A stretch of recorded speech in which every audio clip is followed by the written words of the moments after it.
see the signs of divine mercy and his unlimited bounties on the day of judgment that shall be offered to the pious and the believing people. The infidels will not be able to see paradise, its inmates and its bounties. They shall be blind from this aspect. In the same way they would be unable to hear the melodious songs of paradise. They shall be deaf in this regard. But when the Almighty desires, the inmates of heaven and hell shall, staying in their respective places, be able to see each other through windows and exchange words. In gardens, they shall ask each other about the guilty, "What has brought you into hell?" They shall say, "We were not of those who prayed." 19. Here it must be clarified that like the Muslims, unbelievers will also be questioned about prayer and other obligatory acts. That is, they should have become Muslims and performed these acts. Just as the unbelievers fail to see success and truth in this world, in the hereafter also their condition will be same. They shall be blind and deaf there too.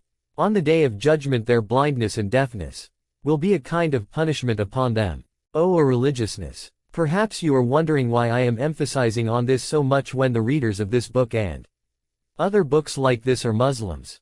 They are believers in the matter regarding the beginning of creation and hereafter. The fact is that the flood of infidelity has surrounded the Muslim society from all sides. Especially the new generation is in a precarious position. Using various propagandas, the infidels are trying to remove faith from the hearts of young Muslims. Even if our young men remain Muslims, they have scanty knowledge of religion and they have a very weak faith. Muslims should plan a systematic propagation of their religion. Every one of us must try to assure that our young people are well versed in the articles of faith and do not go astray in matters of religion. They should be immune to the deceit of enemies. But O religiousness! What can you say about their deplorable attitude that they are not even prepared to listen to any advice? They are attracted towards something else. Cure for the denial of the origin and hereafter. The unbeliever is suffering from the disease of compounded ignorance when he says that there is no wise and powerful God, there is no prophet to convey the message of God to the people, and there is no need to reward good and punish evil. He doesn't even know that he is ignorant. He is a foolish person who considers himself intelligent. From the aspect of his inner being he is a blind man who considers himself of perfect sight, of perfect reason and liberal views. The only method to cure his folly is to make him aware of his ignorance so that he may correct himself. Lack of knowledge is different from lack of realization that one lacks knowledge. He should be told that he does not know the truth. He has not recognized the Almighty. He has not understood the system of recompense in the hereafter. Lack of knowledge doesn't mean that you close your eyes to any forthcoming information. Denial is justified when you are certain that there is no God. If a person who is born blind says that sun does not exist, he should be told that the fact is he has never seen a shining sun. He does not recognize it. He should say, "I know nothing about the sun." Single quote. Actually, this stance of infidels is itself sufficient to defeat them. They are actually giving a proof of their double ignorance. One is that they are ignorant of reality, secondly they are ignorant of their ignorance. Denying the sun is denying oneself. It seems the one who is denying is himself blind. 20. In doubt. The person who is denying faith must be told, for example, that, at present you are not certain that there is no God. You are just making a conjecture. Doesn't your reason tell you that probably the believers are right and there is indeed a wise and a powerful God? And that reward and punishment are realities. And it is possible that what the prophets had said was truth. If he says that he is certain there is no God, you can be sure he is lying. He doesn't want to be guided. Such a person should be left alone. But if he deals with justice and says truthfully, "Yes, there is a possibility of the existence of God," it is not impossible. He must be told, if you cannot find proof, you cannot say that there is no proof. This is a rational principle. Failure to find a proof does not prove its non-existence. If one cannot find something, one cannot say that that particular thing does not exist. It is possible that one has not searched in a proper way. Such a person should say, "It may be there, but I could not find it." Ray of hope. If the disbeliever confesses his ignorance, you can say that there is a ray of hope. It is now possible for the light of faith to enter his heart. Now he has realized that he has doubt concerning this matter.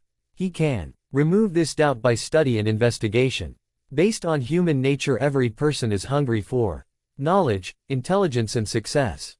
If he realizes this hunger, he would strive to remove the hunger of doubt and thirst of knowledge by certainty and knowledge. He gradually achieves the status of certain knowledge, ilmul yaqeen, I of certainty, ainul yaqeen, in reality of certainty, haqqul yaqeen. And finally he achieves the grade of human perfection. If Allah gives divine opportunity, tawfiq, he is not slothful in striving on this way. He tries to cross each obstacle and moves ahead. Ilmul yaqeen is complete knowledge of a thing, ainul yaqeen implies seeing something with the inner eye and being certain of it, and haqqul yaqeen comes after this, and it is the last stage. That is a certainty that is absolute. O pampered one, your doubt is a strange kind of doubt, which does not fly up to the garden of certainty. O son, every doubt is thirsty for certainty. It struggles to quench its thirst at least. And when it becomes knowledge, it begins the search for certainty. Know that knowledge is always in search for certainty. And certainty desires the eye of certainty. When this is also acquired, it becomes desirous of the reality of certainty. 21. Difference in the understanding capacity of human beings and animals. This is in fact the difference between men and animals. Man is concerned about his conditions. He confesses his ignorance and doubt. Man is superior to animals in this matter. Animals are very simple-minded. They remain unconcerned of their ignorance.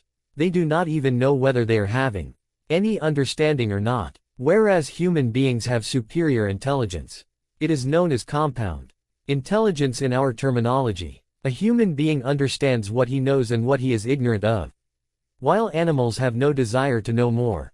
Man is always in search of increasing his knowledge and intelligence. Thus there is a difference between the understanding of animals and human beings.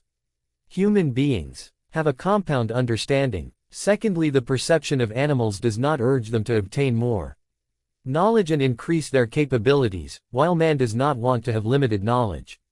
Disbelievers are like beasts. The above discussion tells us that if the deniers of truth do not become aware of their ignorance and do not take steps to remove it, they are like beasts. They do not have more intelligence than animals.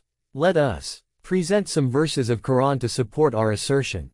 And those who disbelieve enjoy themselves and eat as the beasts eat, and the fire is their abode. 2288. Neither are they aware that they are not enjoying the bounties of Allah, nor they recognize the Creator of these bounties. They are not even concerned about the aim of the creation of these things and own creation is as the likeness of the ass bearing books. 23. The Jews were given the Torah but they did not act upon it. So his parable is as the parable of the dog. 24. It is always barking against truth in every condition. As far as his inner being is concerned, he is an animal. If the infidels become deceitful and start conspiring, they become like Satans. And thus did we make for every prophet an enemy, the Satans from among men and jinn. 2591. People who act like Satan will be raised with the Satan in the hereafter. Quranic cure of disbelief. Whatever we have discussed so far regarding the cure of disbelief, it is mentioned in the verses of Quran and the traditions of Ahlul Bayt. For example, pay attention to the following verses. And they say, there is nothing but our life in this world. We live and die and nothing destroys us but time, and they have no knowledge of that. They only conjecture. 2692. We live and die implies that some of us live and some of us are born. And the system of births and deaths goes on. It may also mean that initially we are dead in the form of sperm and later we became alive. This verse has pointed out towards compounded ignorance. That is, in spite of their lack of knowledge, they consider themselves knowledgeable and issue a denial. However, some disbelievers are not compounded ignorant. They are in simple ignorance. They are aware of their ignorance. Such disbelievers are mentioned in the following verses. And when it was said, surely the promise of Allah is true, and as for the hour, there is no doubt about it, you said, we do not know what the hour is, we do not think that it will come to pass, save a passing thought, and we are not at all sure. 27. Nay, they reject that of which they have no comprehensive knowledge, and the final